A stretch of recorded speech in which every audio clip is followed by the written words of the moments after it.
Election problems have plagued New Mexico for as long as most people can remember. 6 different voting systems are used by our county, 6. This multitude of systems complicates, confounds voters. Election night reporting ultimately leads to voters questioning whether their vote was accurately counted.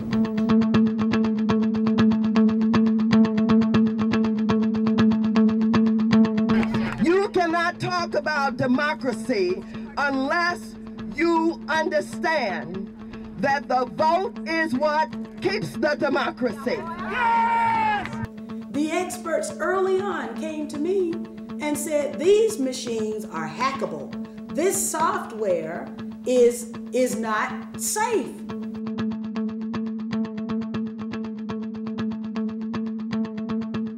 What we're dealing with today are 2 concepts: disenfranchisement versus democracy. If you are now on the side of electronic voting, you're on the side of disenfranchisement.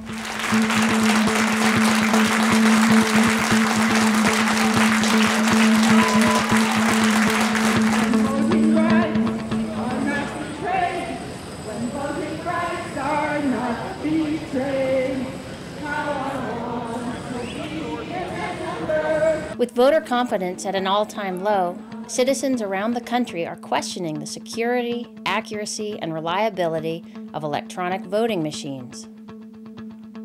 I like to say that the most important day of your life is Election Day, because this is a day when the decisions are made about the laws that are going to be passed and are going to affect your life. And of course now, with this D-ball machines that do not secure our vote count, that they can be manipulated, that they can be hacked.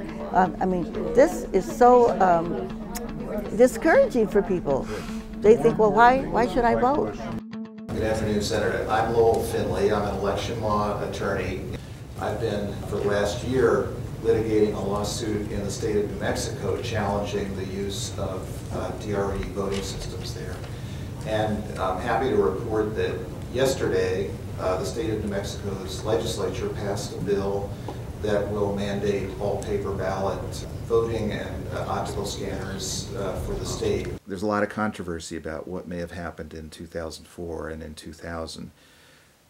I think people should be looking to future elections and saying to themselves, is it tolerable to be using voting systems where it's possible for someone with relative ease to commit fraud with them? U.S. voters are challenging the rush to these electronic voting systems now happening under the Help America Vote Act.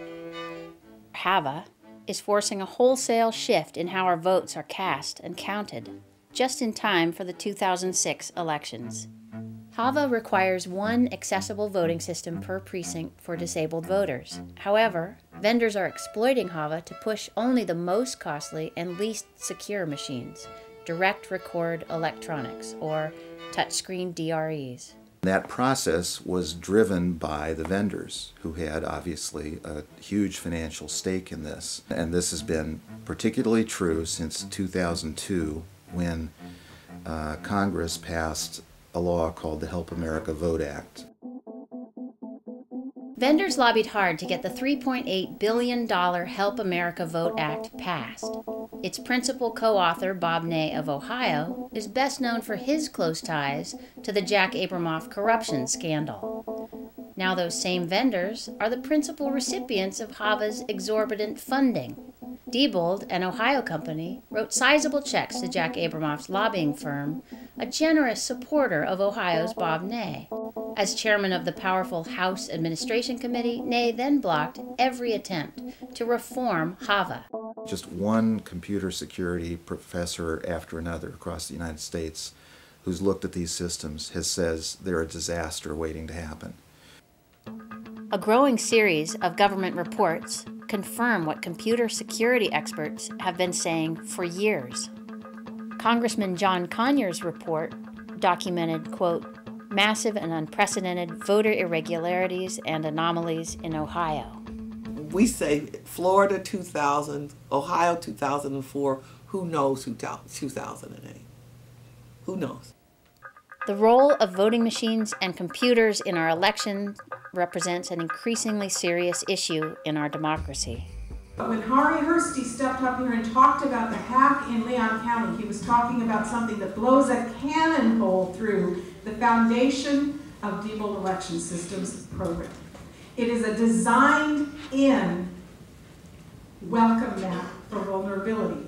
It is not a glitch. It's not something that you can work around. It is in the design itself, and it took him less than 5 minutes to blam, go right on through the system, leaving no evidence whatsoever. The Harry Hursty hack proved untraceable election flipping is possible on Diebold Optiscans. Now, computer security experts are asking, why are there built-in wireless infrared ports on Diebold touchscreens? The Government Accountability Office issued a report condemning electronic voting systems. Other computer programs could access cast vote files and alter them without the system recording this action. Computers may actually be prone to mistakes. In Maryland, officials commissioned a security expert to try and rig a fake election using the state's new Diebold machines. His findings?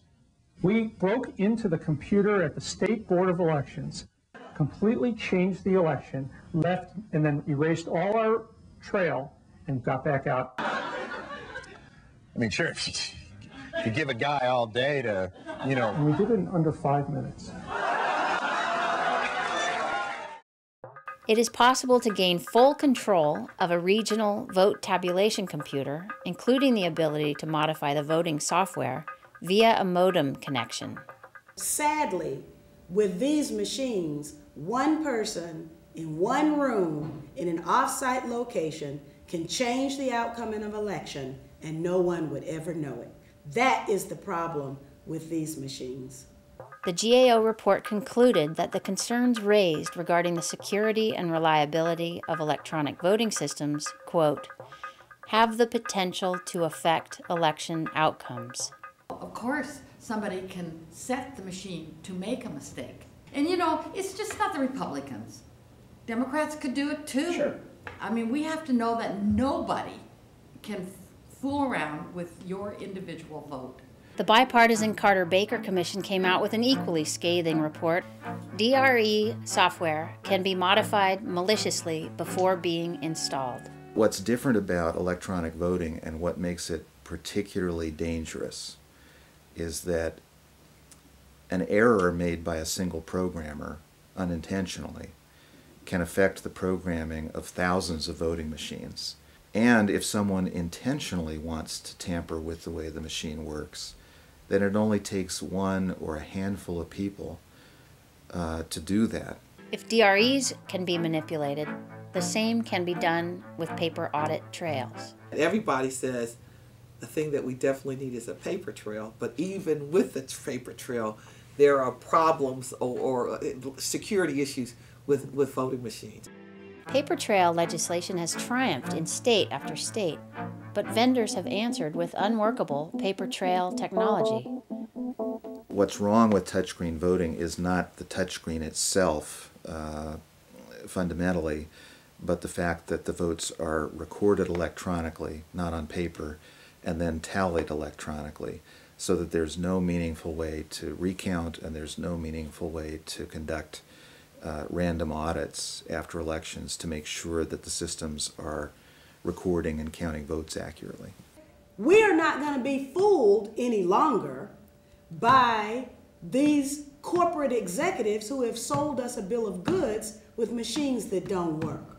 There is no reason to trust insiders in the election industry any more than in other industries. We have got to put voting back in the hands of the people. Voting cannot be privatized. It's not something you hand over to private companies. Another common misconception is that systems that have federal certification are secure. In fact, the ill-named independent testing authorities used to certify machines are vendor-funded, voluntary, and test only features, not security. Testing is done by private laboratories that are hired and paid by the voting machine companies. One defective system after another has been certified over the years by these testers, and then once it's out in the field, they fail miserably in actual elections. They lose votes. The machines switch votes right in front of people's eyes while they're voting on a touch screen. We in Georgia, of course, pioneered with the $54 million contract for machines that now our Secretary of State says can produce a paper trail, but the experts with whom I have spoken say, no, these machines are nothing but junk. And they proved to be junk on Election Day. Not only are these systems insecure, but touchscreen DREs cost local taxpayers millions of dollars more than paper ballot-based voting. To equal the voter capacity of one paper ballot OptiScanner plus a ballot marking device for disabled voters, 10 touchscreen DREs must be purchased. Maryland's Republican Governor Ehrlich publicly denounced touchscreen DREs, complaining of a 1,000% increase in maintenance costs. The governor notes that costs have, quote, skyrocketed as our confidence in the system has plummeted, and expresses his personal belief that Maryland voters be allowed to vote with paper. Maryland's Republican governor joins New Mexico's Democratic governor in opposing touchscreen DREs. Governor Richardson of New Mexico responded to evidence, litigation, and the sheer persistence of citizen action by committing to statewide paper ballot OptiScan voting. A task force commissioned to study vote counting problems has now recommended that the entire state switch to a system that uses paper ballots which are tabulated by optical scanner machines. Governor Bill Richardson said today he agrees. And I'm tired of New Mexico elections, always at the end of every election cycle being the subject of scrutiny and sometimes derision nationally. Now, activists who oppose electronic voting machines favor the paper ballot system because it leaves a paper trail that can be easily followed to check for fraud and mistakes.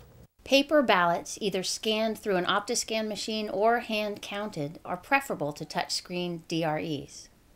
What is good about those systems is there's a means to double-check by hand-counting the paper ballots. However, OptiScans are error-prone and hackable. Mandatory audits with vote totals posted at the precinct are necessary to confirm OptiScan accuracy. Successful litigation blocking touchscreen DREs in New Mexico is now rolling out in state after state. Our firm became involved in this case because we saw this as an issue of grave concern for the future integrity of California elections. The lawsuit concerns a touchscreen voting system. This is an issue not only of vote fraud and the integrity of the elections, but also an issue of access, because the systems in question do not provide full and meaningful access for many people with disabilities. It is not in compliance with the requirements of state and federal law. The lawsuit, therefore, seeks to prevent the certification from going forward, and it seeks to prevent the use and purchase of these machines by the county election officials, so that all of our California voters can be assured of having a truly verifiable voting system that will be providing results that are a true expression of the will of the people. My people went through Jim Crow, my parents, and to have a system in where it's questionable if the votes count, things may be rigged, people may know it, you could have this system but it's flawed. That to me is like a system, a sophisticated Jim Crow. And I know nobody wants that. Thank you. There is a long and bloody history of voter suppression in America. From literacy tests to long lines, from the poll tax to police at the polls, these practices continue. Over the years, determined people in wave after wave have pushed back.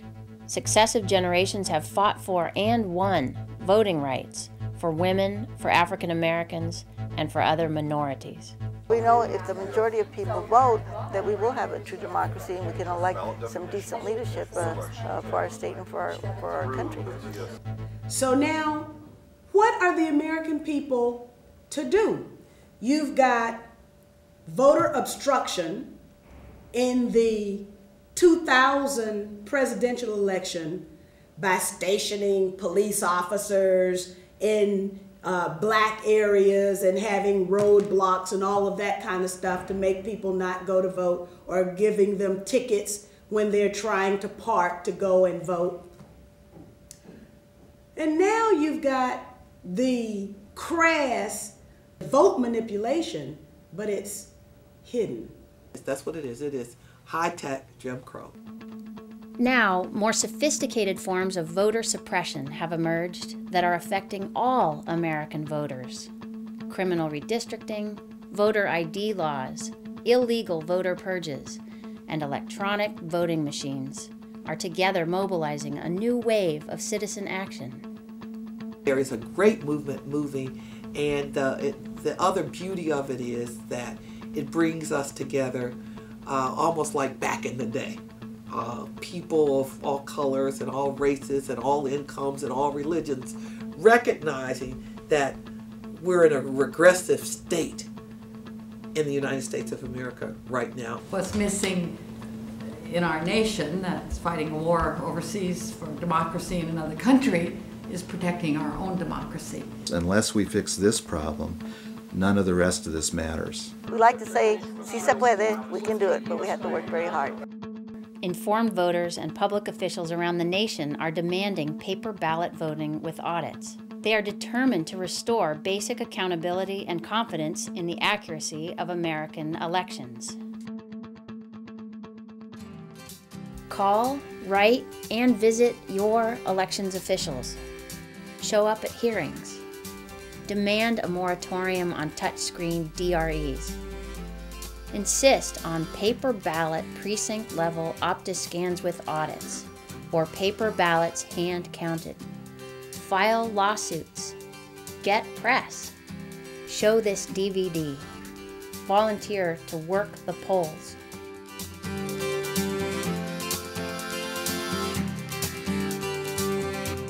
We made sure that in the southernmost precincts, which are the heavily black precincts, that we had an overabundance of eyes, trained eyes, looking at everything that happened at a particular precinct.